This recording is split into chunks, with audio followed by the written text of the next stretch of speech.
इसलिए जब नाम बदलता है तो हवाएं बदलने लगती हैं, नाम बदलता है तो अंदाज बदल जाता है। इसीलिए अयोध्या में दुनिया की सबसे बड़ी दीपावली होती है। ऐसे नहीं हो रही थी, लोग वही थे, सत्ता वही थी, सब कुछ था, लेकिन दीपावली का पर्व कभी ऐसा नहीं था। और जब आप बदलते हैं और प्रयागराज होने लगता है और फैजाबाद से अयोध्या होने लगता है, 370 हटता है, 35 हटती है, तो सुप्रीम कोर्ट को भी अंदाजा हो जाता है। जो सुप्रीम कोर्ट 150 साल से फैसला नहीं दे पा रही थी, 10 साल से जिन्होंने बेंच नहीं सुप्रीम कोर्ट में बनाई थी, उनको 2014 से 19 तक तो लगा कि शायद थोड़ी देर के लिए हवाई है, निकल जाएगी, बड़े तर्क दिए। और सुप्रीम कोर्ट के चीफ जस्टिस तो पत्रकारों से फील्ड में कुर्सी डाल करके न्याय मांग रहे थे। यह सरकार हमारे ऊपर अत्याचार कर रही है। उन्हें भी अंदाजा था कि 19 नहीं पैदा होने वाला। आप लोगों ने 14 को 19 में और मजबूत कर दिया। आपकी मजबूती के कारण सुप्रीम कोर्ट को एहसास हो गया रिटायरमेंट के बाद इन्हीं के बीच में रहना है। आपने उनसे नहीं कहा फैसला दो। जब आप चिल्ला रहे थे तो उनके पास समय नहीं था। आपने सत्ता बदलने से पहले समाज का मिजाज बदल दिया। सुप्रीम कोर्ट के जज चिल्ला, नहीं हम 40 दिन में देने वाले हैं फैसला, 40 दिन में देंगे हम। कोई पूछ नहीं रहा, भैया दे दो ना फैसला। 40 दिन के बाद ऐसा फैसला लिख के गए हैं कि उन्होंने दोनों पार्टियों को संतुष्ट कर दिया है। एक पार्टी थी जो ये कहती थी भगवान श्री राम का यहां जन्म हुआ है, यही मंदिर बनेगा। लेकिन एक दूसरी पार्टी थी,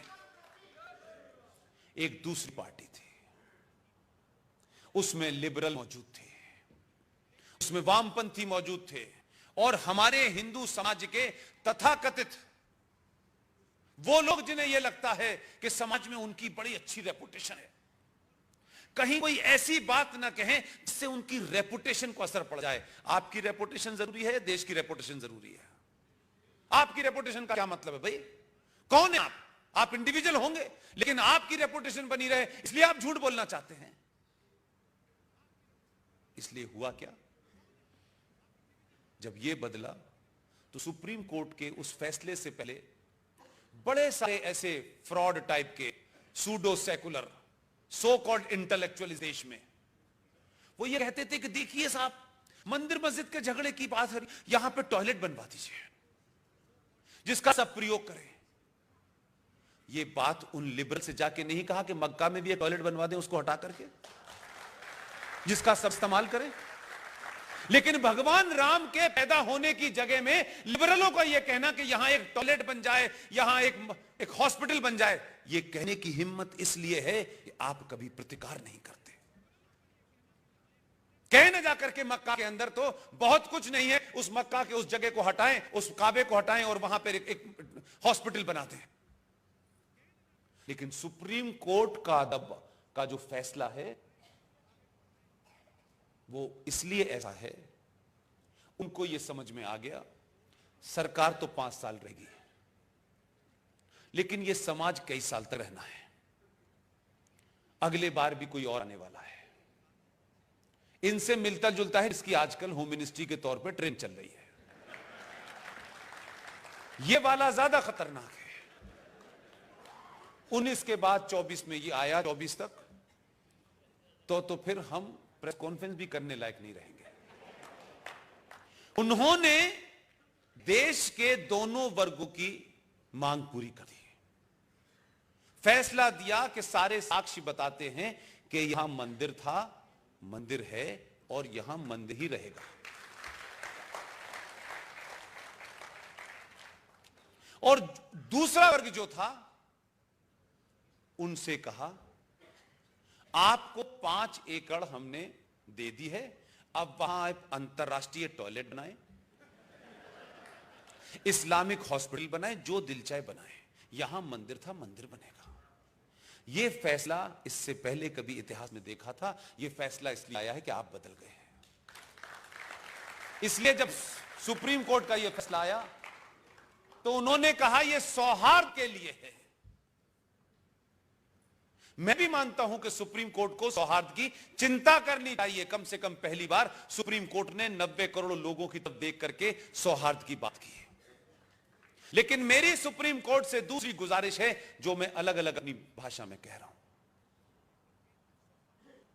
इस देश ने राम मंदिर के सिलसिले में जो फैसला आया, यह बात अलग है कि वो सीए के बहाने से दर्द बाहर निकल रहा है, लेकिन फैसला आया इस देश में एक कंकड़ किसी ने नहीं फेंका, या ये कहें फेंकने की हिम्मत नहीं हुई। और ये सौहार्द जो बना हुआ है, अगर सुप्रीम कोर्ट भारत के सौहार्द के प्रति चिंतित है, तो देश में सौहार्द की पहली मिसाल है। एक पावरफुल सत्ता में लोग बैठे हुए लोग हैं, देश में कोई हलचल नहीं हो रही है। सुप्रीम कोर्ट में काम करने वाले लोगों, जजों के नाम से जाने वाले लोगों, मैं मानता हूं यह सौहार्द परमानेंट बरकरार कर दो और अगले 6 महीने में यह डेट दो कि हम 6 महीने तक सुनवाई करेंगे, मथुरा और काशी का भी फैसला दे दो, ताकि इस देश में सौहार्द हमेशा के लिए हो जाए। ये बार बार सौहार्द बिगाड़ने वाली ताकतों के लिए कुछ मामले पेंडिंग मत रखो, अभी कर दो, सौहार्द भी रहेगा। जो सौहार्द को बिगाड़ेगा उसे लोग बिगाड़ देंगे।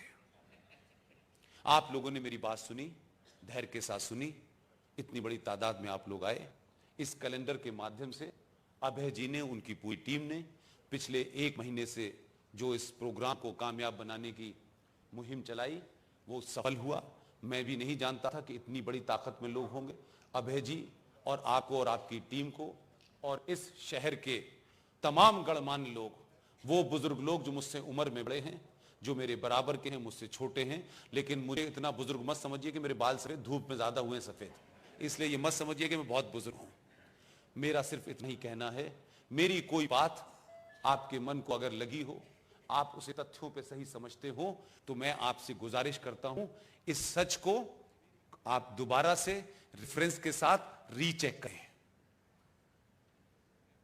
आपकी पूरी आपको छूट है, लेकिन सच हो तो जिनके पास समय कम है, जो बोनस पे चल रहे हैं, वो सच बात बताएं। उन बच्चों को जो आपके घर में हैं, और जो माताएं हैं, उनको मेरी विशेष किस्म की रिक्वेस्ट है। दुनिया में जिस समाज में महिला सशक्त नहीं होती, जिस समाज में महिला को रोना पड़े, वो समझिए समाज कभी तरक्की नहीं कर सकता। महिला का किसी तरीके का भी उत्पीड़न किसी भी समाज में होना दुर्भाग्य है। वो सभ्यताएं, वो तहजीबें नष्ट हो गई। और महिलाओं से मेरी गुजारिश है कि आप खूबसूरती का अर्थ, कि खूबसूरत कौन है, अगर इसमें चुनना है तो जरूरी नहीं है कि खूबसूरती का अर्थ वो जो कपूर खानदान की बहू है वो नहीं है। खूबसूरती का अर्थ जीजाबाई भी है। खूबसूरती का अर्थ रानी लक्ष्मीबाई भी है। अगर जीजाबाई न होती, शिवाजी न होते।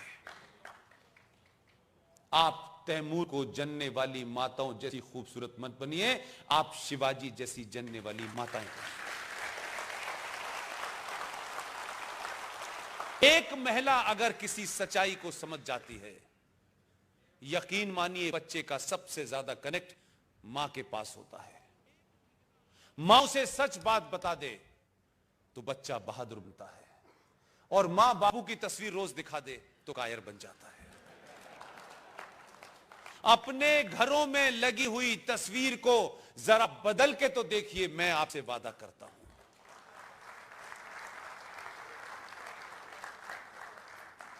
गुरु गोविंद सिंह की तस्वीर लगाइए, सुभाष की लगाइए, सावरकर की लगाइए, शिवाजी की लगाइए, आपके घर का माहौल बदल जाएगा। वो बच्चा बार बार पूछेगा, आप बाध्य होंगी सुभाष चंद्र बोस कौन थे? आपके घर में तस्वीर जिसकी लगी हुई है उसका कोई इतिहास है। आप कैलेंडर की तरह बदल देते हैं। ये कैलेंडर बदलने के लिए नहीं है, ये एक आंदोलन है। इस कैलेंडर को लगाइएगा, ईमानदारी से अपने बच्चे को बताइएगा।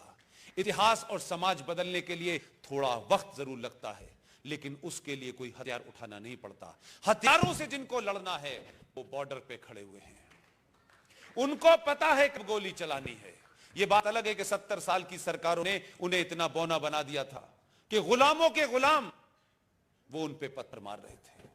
और आखिरी बात सिर्फ इतनी कहनी है कि जो आपको सिर्फ अपनी स्पीचेस से डराते हैं, डायलॉग से डराते हैं, आपको डराते हैं, आप जरा सीना तान के खड़े होकर कहिएगा, तुम्हारे बाप दादाओं ने, तुम्हारे पूर्वजों ने तलवार की जोर पे शलवार पहनी थी। तुम्हारे पूर्वजों ने जजिया देने से बचने के लिए धर्म छोड़ के मजहब इख्तियार किया था। तुम पागल हो गए हो क्या? हमारे पूर्वज जब नहीं बदले तुम उन्हें बताने आए हो, तुम उन्हें डरा रहे हो जिनके पूर्वज जब नहीं बदले, तो अब क्या हम डरेंगे तुमसे यार? हम चुप हैं इसलिए कि हम समझते हैं कि अक्सर सड़क पे कुछ कुत्ते भौंकते रहते हैं। अगर हम तुम्हारे भौंकने का जवाब नहीं दे रहे तो इसका मतलब यह नहीं कि हमें जवाब देना नहीं आता। कुछ लोग 15 मिनट बहुत मांग रहे थे, उसने पूरे 2 दिन दिए, अब 15 मिनट नहीं मांगते हैं। 80 करोड़ और 90 करोड़ हम ये कर देंगे, हम वो कर देंगे। समाज में जब कुत्ता पागल हो जाए तो उसे गोली मार देनी चाहिए। बहुत बहुत शुक्रिया, thank you very much sir.